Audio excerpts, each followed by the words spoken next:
अस्सलाम वालेकुम वरहमतुल्लाहि वबरकातुह। रब्बि इश्रह ली सदरी वयस्सिर ली अमरी वहलुल उक़दतम मिन लिसानी यफ़क़हू क़ौली।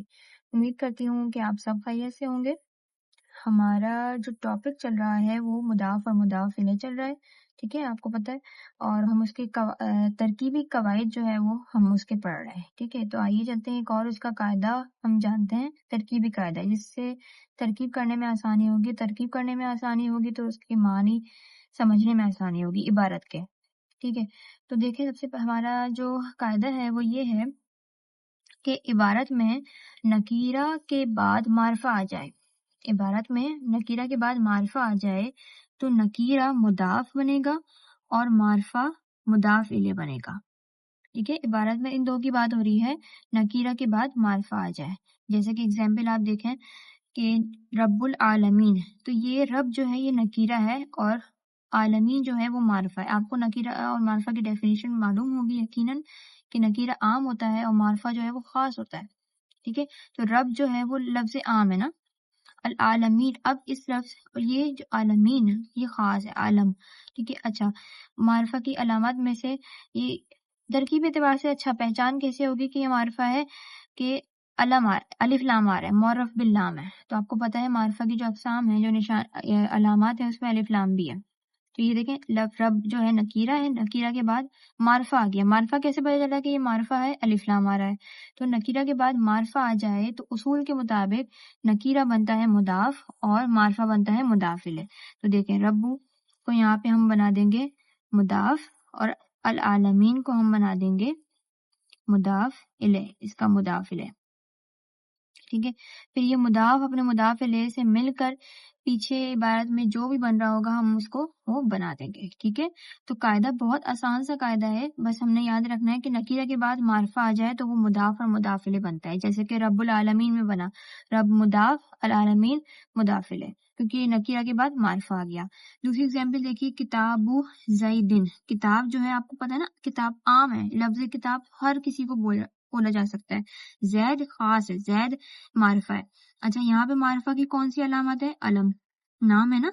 हम हर किसी को जैद तो नहीं बोल सकते, खास लोग खास अफराद हैं जिनका नाम जैद है, ठीक है। यानी चंद अफराद का नाम जैद होगा ना, हर एक को तो नहीं कह सकते कि जैद है। तो ये देखिए नकीरा के बाद मार्फा आ गया तो नकीरा क्या बनेगा कायदे के एतबार से, सॉरी, मुदाफ बनेगा और जैद क्या बनेगा, मुदाफ इलैह, मुदाफ इलैह।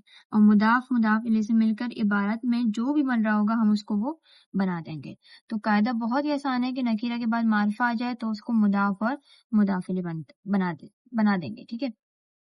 अच्छा, अब दूसरा जो हमारे पास कायदा है वो ये है कि चंद अल्फाज जो है ना वो हमेशा मुदाफ वाक़े होते हैं। चंद अल्फाज जो हैं वो हमेशा क्या वाक़े होते हैं, मुदाफ वाक़े होते हैं। अच्छा, मैंने यहाँ पे थोड़े से पेज पर जो है ना मैंने थोड़े से लिखे हैं, आपकी स्क्रीन पे आ जाएंगे बाकी।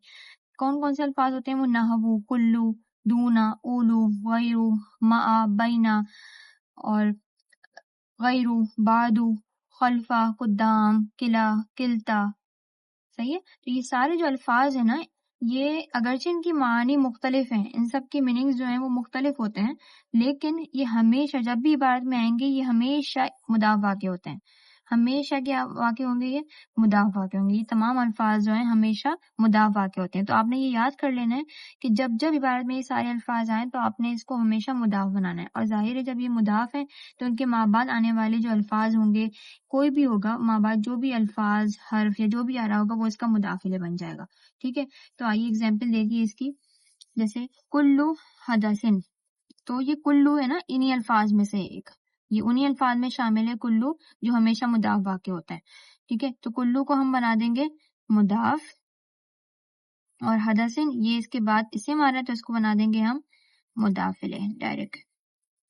अब ये दोनों मिलकर फिर वही कि माकबल इबारत में जो तकाजा होगा या माकबल इबारत के एतबार से जो बन रहा होगा उसको ये बना देंगे, ठीक है। तो उसूल क्या है कि ये अल्फाज हैं कुछ, इनको आपने याद करना है, ये हमेशा मुदाफ वाक़े होता है, ठीक है। कुल्लू, बादू, नहवु, जाका, सॉरी, दूना, उलू, ठीक है। ये तमाम अल्फाज हमेशा इबारत में मुदाफ वाक़े होते हैं।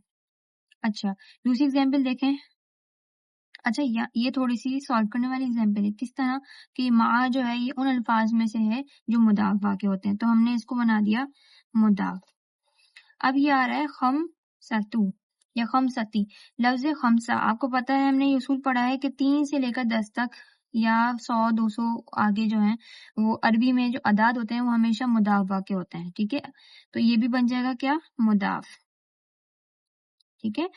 اقسامن، اچھا یہ جو اعداد ہیں یہ اپنے معدود کی جانب مضاف ہوتے ہیں، تو یہ اس کا معدود ہی ہے کہ تعداد کس کی بتائی جا رہی ہے، اسی کی بتائی جا رہی ہے نا، اقسام کی، تو معدود ہے، تو معدود کو کیا بنا دیں گے، خمستی کا مضاف الیہ۔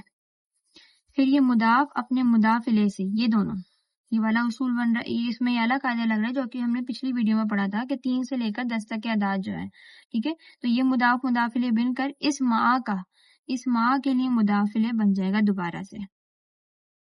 پھر یہ مضاف اپنے مضاف الیہ سے مل کر ما قبل عبارت کے لیے جو بھی بن رہا ہوگا وہ بن جائے گا، یعنی یہاں پہ 2 مضاف الیہ آ رہے ہیں، 2 قاعدے لگ رہے ہیں، ایک تو یہی والا کہ یہ جو الفاظ ہیں یہ ہمیشہ مضاف واقع ہوتے ہیں، دوسرا وہ 3 سے اعداد والا، 3 سے 10 تک کے جو اعداد ہیں وہ ہمیشہ اپنے معدود کی جانب مضاف ہوں گے، تو ہم نے پہلے الگ رول اپلائی کیا، اس کے بعد ہم نے اس کی ترکیب کر کے اس کے لیے جو بن رہا تھا ہم نے بنا دیا ما قبل کے لیے، ٹھیک ہے۔ تو دونوں قاعدے بہت آسان ہیں کہ نکیرہ کے بعد معرفہ آ جائے، آپ نے یاد کر لینا ہے یہ، تو نکیرہ کو مضاف اور معرفہ کو مضاف الیہ۔ اسی طرح یہ کچھ چند الفاظ ہیں جو ہمیشہ مضاف واقع ہوتے ہیں اور ان کی جو مابعد ہوگا وہ اس کا مضاف الیہ ہوگا، ٹھیک ہے۔ امید کرتی ہوں کہ آپ لوگوں کو یہاں تک سمجھ میں آ گئی ہوگی بات۔ اچھا یہ میں نے اب یہاں پہ کچھ ایگزامپلز آپ لوگوں کے لیے لکھی ہیں، یہ ایگزامپلز جو ہے نا آپ لوگوں نے سالو کرنی ہے اور اس کی پریکٹس کرنی ہے اچھے طریقے سے نا۔ اچھا اس میں ترکیب بھی کرنی ہے ان کی، اور پھر اس میں بتانا ہے کہ کس ایگزامپل میں کون سا لا، کون سا جو رول ہے نا وہ اپلائی ہو رہا ہے، کون سا رول اس میں اپلائی کر رہے ہیں، کون سا قاعدہ اپلائی کر رہے ہیں، ٹھیک ہے۔ جیسے یہ اختلاف العواملی ہے تو اس میں کون سا رول لگ رہا ہے، کون سا اس میں قاعدہ یہاں پہ لگ رہا ہے۔ تو یہ 6 میں نے لکھی ایگزامپلز، آپ ان کو سالو کرنے، ان کی پریکٹس کریں تاکہ آپ کی عبارت اچھی ہو جائے اور آپ کو سمجھ میں بھی آ جائے، ٹھیک ہے۔ امید کرتی ہوں آپ کو سمجھ میں آئی ہوگی آج کی ویڈیو، آج کا جو ہمارا سبق ہے، اور انشاءاللہ آپ سے اگلی ویڈیو ملاقات ہوگی۔